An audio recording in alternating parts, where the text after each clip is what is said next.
So when we're choosing timber for our projects, we need to be really intentional about what we're choosing.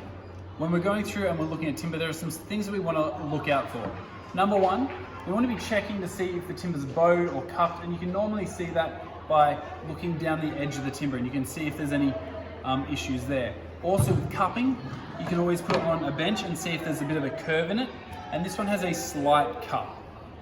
But because we're using it for legs, this isn't going to impact us too much. We could actually get away with using it.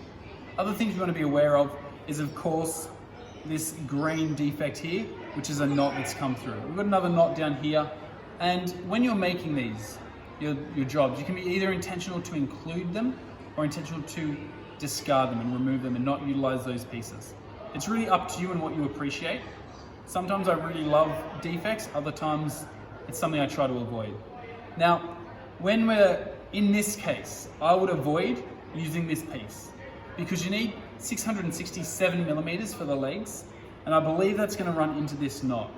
And because we need to cut this in half, you will be working within this zone, which means I would avoid it because it's just going to cause me issues. So I'd move away from that. Other things you need to work with are defects that aren't naturally occurring. And this includes when they've dressed this timber, they've still got rough sawn timber here. And that's just because the piece was a little bit too thin when they ran it through the thicknesser. That's no stress because our legs are actually 29 mils each, and this is a 68 mil thick or wide piece, I should say.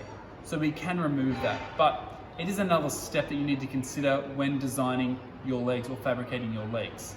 So be intentional about what timber you're choosing and make sure you're looking for these defects and then being intentional whether you want them or don't want them. Good luck with selecting your timber, and a piece that will look good, I should say. This is a piece that's quite attractive. It's got minimal defects. There's a little bit of, I'm gonna say defects on here. I guess that's what they are. There's a knot here, but once again, because we're working with 667, we can probably fit that easily within this space here and not have to worry about it.